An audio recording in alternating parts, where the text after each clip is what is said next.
Salam, hər vaxtınız xeyir olsun. AR24-ün efirində gündəmin növbəti buraxılışını təqdim edirik. Artıq 2 həftədən çoxdur ki, İran, İsrail və ABŞ üçbucağı arasında gərginlik hökm sürür. Bu vəziyyət ilə birbaşa iqtisadiyyata, dolayı yolla isə müxtəlif sahələrə təsir göstərir, risk faktorunu artırır. İndiki məqamda Hörmüz boğazının bağlanması və deyilir ki, ABŞ və İsrail üçün bağlıdır bu boğaz, amma yenə də təbii ki, risklər mövcuddur və indiki məqamda dünyanın neft ixracının təxminən 20%-ni həyata keçirən bu boğazın bağlanması və yəni bu ətrafda gərginliyin hökm sürməsi iqtisadiyyata böyük zərbədir. Bu baxımdan ilə studiyamızın qonağı ilə birlikdə bu məqamlardan danışacağıq, amma əvvəlcə hazırda vəziyyət necədir, nə baş verir ondan danışaq. ABŞ prezidenti Donald Trump'ın bununla bağlı açıqlaması var ki, Britaniya və digər ölkələrə hazırda Hörmüz boğazı ətrafında hökm sürən gərginliyin azaldılması istiqamətində, yəni təhlükəsizlik tədbirləri üçün addım atmağa çağırıb. Təbii ki, bu istiqamətdə də danışacağıq. Bu məqamın da elə indiki məqamda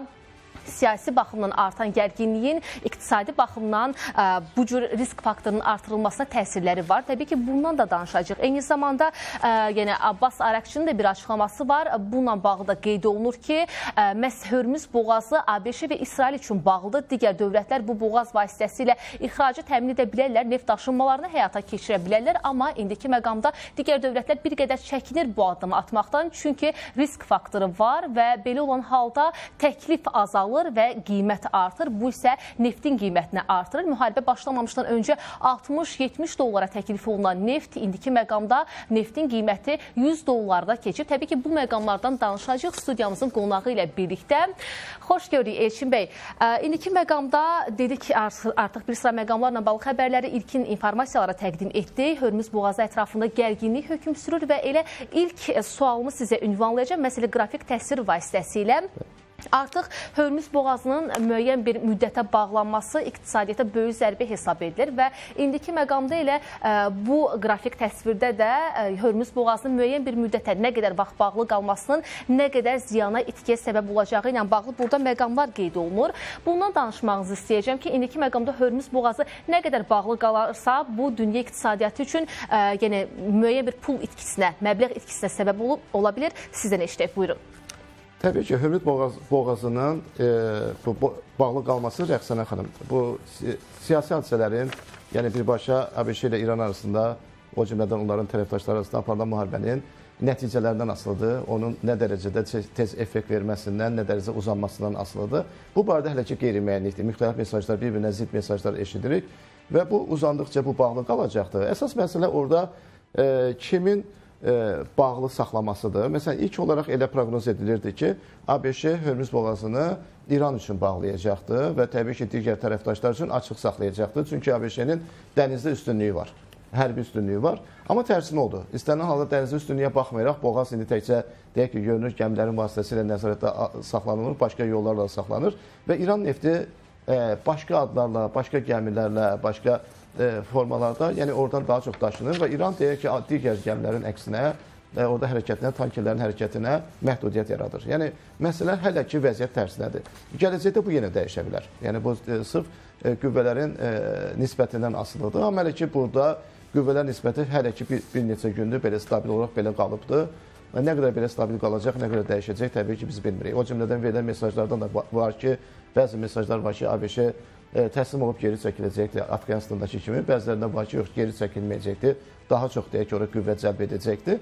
Amma istənilən halda, yəni Hörmüz boğazından keçən neftin miqdarı məhdudlaşır. Bu, istər İran neftinin məhdudlaşması hesabına olsun, istər ərəb ölkələrinin, Körfəzdə yerləşən ərəb ölkələrinin neftinin məhdudlaşmasının hesabına olsun. Yəni, Hörmüz boğazının əvvəlki buraxılış qabiliyyəti yoxdur. Və bu səbəbdən dünya bazarında neftin deyək ki, təklifi təxminən sırf bunun azalması hesabına təxminən bir 10% azalıbdır və sırf bu 10% azalma kifayət edib ki, yəni neftin qiymətlərində çox böyük dalğalanmalar əmələ gəlsin və neft qiymətləri qalxsın və bu zaman təbii ki, həmin körfəzə aid olmayan digər neft istehsalçısı və neft ixracatçısı ölkələr təbii ki, burada net uduşlu vəziyyətdədirlər. Elçin bəy, Hörmüz boğazı indiki məqamda bilirik ki, Fars körfəzi ilə Hind okeanını birləşdirir və gündəlik olaraq bu boğaz vasitəsilə 17-20 milyon barel həcmində neft daşınır və indiki məqamda bu boğazın bağlanması, hətta elə müxtəlif nəşrlər də bununla bağlı yazırlar ki, Hörmüz boğazının bağlanması dünya iqtisadiyyatına birbaşa hücumdur. Belə hesab olunur, belə deyilir və indiki məqamda təbii ki, Azərbaycan da nefti ixrac edən bir ölkədir. Hörmüz boğazının bağlanması və digər dövlətlərin indiki məqamda bir qədər geri çəkilməsi neft ixracı baxımından bu Azərbaycan üçün nə deməkdir? Yəni indiki məqamda bizim buradan qazancımız və yaxud da hər hansı bir itkimiz ola bilərmi? Bəli, itkimiz var. Azərbaycan üçün çox maraqlı biz burada belə bir vəziyyətdəyik. Digər ölkələrdən fərqli olaraq, bir çox neft ixracatçı ölkələrdən fərqli olaraq Azərbaycan üçün ümumi vəziyyət biraz ziddiyyətlidir. Belə nə mənada ziddiyyətlidir? Belə ki, ölkə olaraq biz neft olaraq uduruq. Burada sırf indi başqa hadisələri nəzərə almasaq və bu ümid edən bu geosiyasi hadisələrin başqa qonşu ölkələrə sirayəti, genişlənməsi hadisələri baş verməsə, hal-hazırda stabil vəziyyətdə, yəni sırf iqtisadi baxımdan, praqmatik baxımdan və merkantil baxımdan biz uduşlu vəziyyətdəyik. Çünki biz neftimizi daha bahaya satırıq. Bu bir. İkincisi, həmişə qeyd elədiyimiz kimi Azərbaycan yaxşı olardı ki, elə məhz belə vəziyyətlərdə neftini daha çox artırardı, satışını daha çox artırdı. Bizdə stabildir, həmişə stabildir. Məsələn, digər ölkələrdə bu strategiyalara əməl edirlər. Məsələn, ABŞ neftin baha qiymətində, Kanada neftin baha qiymətində şist neftlərini satmağa başlayır, neft ehtiyatlarını satmağa başlayır. Eyni zamanda mövcud neft quyularının istehsalını mümkün ki 20-25% artırında texniki imkan verir ki, artırılsın, digər ucuz vaxtlarını azalsın. Amma Azərbaycan üçün başqa bir maraqlı, Azərbaycan bu yoxluğuna görə bu ümumi bütün neft yatağını daha baha qiymətə satmağa imkan verən bir strategiyadır. Bizdə də tətbiq olunması təbii ki, ölkənin neft yataqlarından daha çox bizə gəlir əldə etməyimizə kömək edərdi. Amma indi baxın, Azərbaycanda əhali üçün bu nə deməkdir? Əhali üçün ümumiyyətlə dünyada qlobal olaraq qiymətlərin qalxması deməkdir. Neftin qiymətinin qalxması, bilirsiniz ki, əksər məhsulların maya dəyərinə, istər onun istehsalı formasında, istər onun daşımaları formasında, beynəlxalq daşımaları formasında, daxili daşımalar formasında maya dəyərinə daxil olduğuna görə onların qiymətini qaldırır. Yəni qlobal inflyasiya baş verir. Eyni zamanda qlobal inflyasiya baş verəndə qlobal tələb də biraz azalır və buna görə işsizlik də, tələb azalanda istehsal da azalmağa başlayır.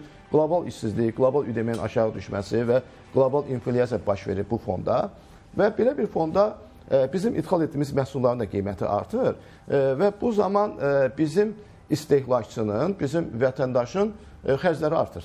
Bizim vətəndaşın xərcləri artır. Vətəndaş əvvəlkindən nisbətən özünü daha yoxsul vəziyyətdə hiss edir. Çünki indi az xərcləyə bilir qiymətlər artdığına görə.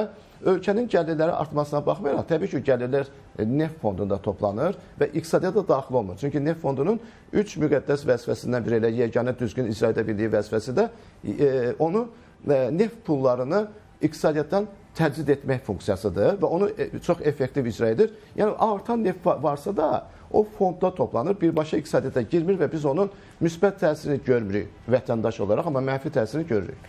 Elçin bəy, bir müddət əvvəl ABŞ prezidenti Donald Trump İranı hədələyirdi ki, İran üçün önəmli olan, ümumiyyətlə dünya üçün önəmli olan enerji arteriyası hesab edilən Xarq adasını vuracaq və artıq vurdu da.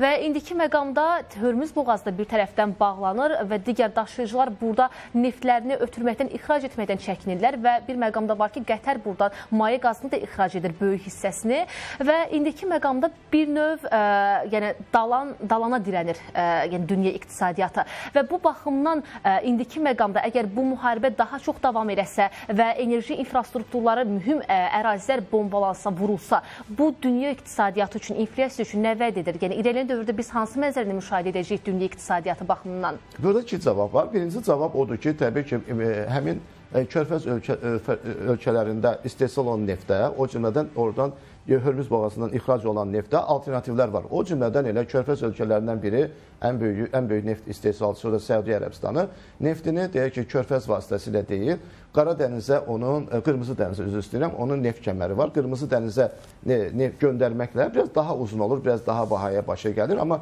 Qırmızı dənizə neft deyək ki, kəməri ilə göndərməklə oradan ixrac edə bilir. Deyək ki, İraqın və sair olaraq Suriya üzərində neft kəmərləri var. Təbii ki, həmin neft kəmərlərində müəyyən kapasiteləri var ki, məhdudiyyətlər var, tam şəkildə onu həyata keçirə bilmir. Yəni, alternativlər var. O cümlədən alternativ odur ki, başqa neft ixrac edən ölkələr Belə bir məqamda Azərbaycan istisna olmaqla, çünki biz həmişə tam kapasitədə ixrac edirik, bu bizim çatışma cəhətimizdir. Amma OPEC Plus məsələn ölkələri baha olanda daha çox ixrac edirlər və bundan əlavə qazanırlar. ABŞ, Kanada kimi ölkələr baha olduqda təbii ki, daha o cümlədən ehtiyatlar var, ehtiyatları istifadə edirlər. Həm istehsalçıların ehtiyatları var, deyək ki, çənlərdə, həm də istehlakçıların qaz ehtiyatları və neft ehtiyatları var. Onlar bu həmin məqamda baha olduğuna görə həmin ehtiyatlardan istifadə etməyə başlayırlar və nəhayət qiymətlərin yüksək olması yaşıl enerjiyə bir növ elə yaşıl işıq yandırır. Çünki qiymət bahadır, yaşıl enerjiyə investisiya etməyə dəyər. Amma ikinci cavab da odur ki, bunlara baxmayaraq, yəni bunlar hamısı məcburiyyətdən yaranır. İstər alternativ boru kəmərindən istifadə, deyək ki, şist neftinin istehsalı, yaşıl enerji və s. belə neft ehtiyatları və bunlar məcburiyyətdən yarandığına görə bu, yəni qiymət yuxarı olması səbəbindən yaranır. Yəni qiymət bir müddət yuxarı qalacaqdır o formada, amma təbii ki, başqa digər effektlər olmayacaqdır. Qiymət yuxarı olacaqdır.